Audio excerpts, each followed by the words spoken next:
Chapter 1. The Mountain. Curdie was the son of Peter the miner. He lived with his father and mother in a cottage built on a mountain, and he worked with his father inside the mountain. A mountain is a strange and awful thing. In old times, without knowing so much of their strangeness and awfulness as we do, people were yet more afraid of mountains. But then somehow they had not come to see how beautiful they are as well as awful, and they hated them. And what people hate, they must fear. Now that we have learned to look at them with admiration, perhaps we do not always feel quite awe enough of them. To me, they are beautiful terrors. I will try to tell you what they are. They are portions of the heart of the earth that have escaped from the dungeon below and rushed up and out. For the heart of the earth is a great wallowing mass, not of blood, as in the hearts of men and animals, but of glowing hot melted metals and stones. And as our hearts keep us alive, so that great lump of heat keeps the earth alive. It is a huge power of buried sunlight. That is what it is. Now think, out of that cauldron, where all the bubbles would be as big as the Alps if it could get room for its boiling, certain bubbles have bubbled out and escaped, up and away, and there they stand in the cool, cold sky. Mountains. Think of the change, and you will no more wonder that there should be something awful about the very look of a mountain. From the darkness, for where the light has nothing to shine upon, it is much the same as darkness. From the heat, from the endless tumult of boiling unrest, up with a sudden heavenward shoot into the wind and the cold and the starshine and a cloak of snow that lies like ermine above the blue-green mail of the glaciers, and the great sun, their grandfather, up there in the sky, and their little old cold aunt, the moon, that comes wandering about the house at night, and everlasting stillness, except for the wind that turns the rocks and caverns into a roaring organ for the young archangels that are studying how to let out the pent-up praises of their hearts, and the molten music of the streams rushing ever from the bosoms of the glaciers, fresh-born. Think, too, of the change in their own substance, no longer molten and soft, heaving and glowing, but hard and shining and cold. Think of the creatures scampering over and burrowing in it, and the birds building their nests upon it, and the trees growing out of its sides like hair to clothe it, and the lovely grass in the valleys, and the gracious flowers even at the very edge of its armor of ice, like the rich embroidery of the garment below, and the rivers galloping down the valleys in a tumult of white and green. And along with all these, think of the terrible precipices down which the traveller may fall and be lost, and the frightful gulfs of blue air cracked in the glaciers, and the dark, profound lakes, covered like little Arctic oceans with floating lumps of ice. All this outside the mountain. But the inside, who shall tell what lies there?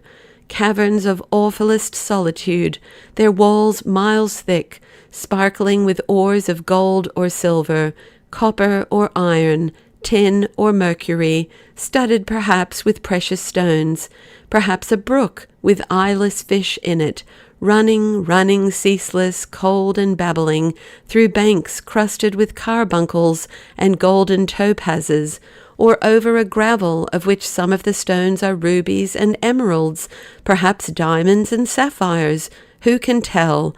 And whoever can't tell is free to think, all waiting to flash, waiting for millions of ages, ever since the earth flew off from the sun, a great blot of fire, and began to cool. Then there are caverns full of water, numbing cold, fiercely hot, hotter than any boiling water. From some of these the water cannot get out, and from others it runs in channels as the blood in the body. Little veins bring it down from the ice above into the great caverns of the mountain's heart, whence its arteries let it out again, gushing in pipes and clefts and ducts of all shapes and kinds, through and through its bulk, until it springs newborn to the light, and rushes down the mountain side in torrents, and down the valleys in rivers, down, down, rejoicing, to the mighty lungs of the world, that is, the sea, where it is tossed in storms and cyclones, heaved up in billows, twisted in waterspouts, dashed to mist upon rocks, beaten by millions of tails, and breathed by millions of gills, whence at last, melted into vapour by the sun, it is lifted up pure into the air, and borne by the servant winds back to the mountain tops, and the snow, the solid ice, and the molten stream. Well, when the heart of the earth has thus come rushing up among her children, bringing with it gifts of all that she possesses, then straightway into it rush her children to see what they can find there, with pickaxe and spade and crowbar, with boring chisel and blasting powder, they force their way back. Is it to search for what toys they may have left in their long-forgotten nurseries? Hence the mountains that lift their heads into the clear air and are dotted over with the dwellings of men, are tunnelled and bored in the darkness of their bosoms by the dwellers in the houses which they hold up to the sun and air.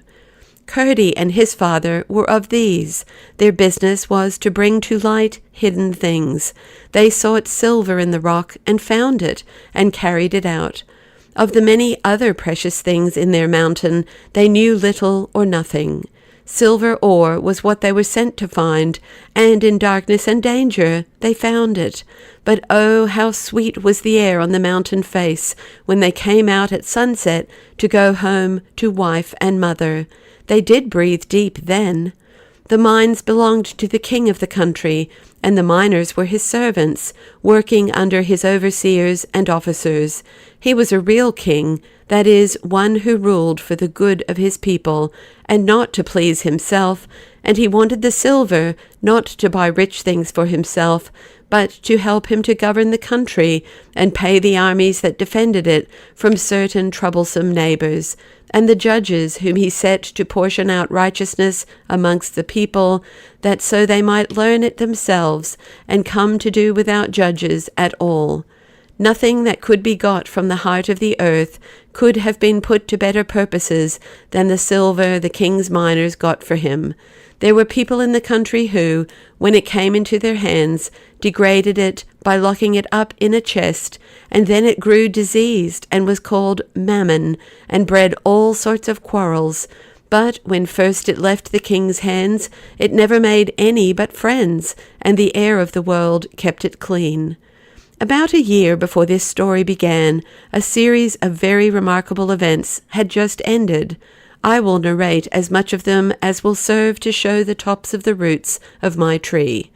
Upon the mountain, on one of its many claws, stood a grand old house, half farmhouse, half castle, belonging to the king, and there his only child, the Princess Irene, had been brought up till she was nearly 9 years old, and would doubtless have continued much longer, but for the strange events to which I have referred. At that time, the hollow places of the mountain were inhabited by creatures called goblins, who, for various reasons, and in various ways, made themselves troublesome to all, but to the little princess dangerous. Mainly by the watchful devotion and energy of Curdie, however, their designs had been utterly defeated and made to recoil upon themselves to their own destruction, so that now there were very few of them left alive, and the miners did not believe there was a single goblin remaining in the whole inside of the mountain. The king had been so pleased with the boy, then approaching 13 years of age, that when he carried away his daughter, he asked him to accompany them. But he was still better pleased with him when he found that he preferred staying with his father and mother. He was a right good king, and knew that the love of a boy who would not leave his father and mother to be made a great man was worth 10,000 offers to die for his sake, and would prove so when the right time came. For his father and mother, they would have given him up without a grumble, for they were just as good as the king, and he and they perfectly understood each other. But in this matter, not seeing that he could do anything for the king, which one of his numerous attendants could not do as well, Curdie felt that it was for him to decide. So the king took a kind farewell of them all, and rode away, with his daughter on his horse before him. A gloom fell upon the mountain and the miners when she was gone, and Curdie did not whistle for a whole week. As for his verses, there was no occasion to make any now. He had made them only to drive away the goblins, and they were all gone, a good riddance, only the princess was gone too. He would rather have had things as they were, except for the princess's sake. But whoever is diligent will soon be cheerful, and though the miners missed the household of the castle, they yet managed to get on without them. Peter and his wife, however, were troubled with the fancy that they had stood in the way of their boy's good fortune. It would have been such a fine thing for him and them too, they thought, if he had ridden with the good king's train. How beautiful he looked, they said, when he rode the king's own horse through the river that the goblins had sent out of the hill. He might soon have been a captain, they did believe. The good, kind people did not reflect that the road to the next duty is the only straight one, or that, for their fancied good, we should never wish our children or friends to do what we would not do ourselves if we were in their position.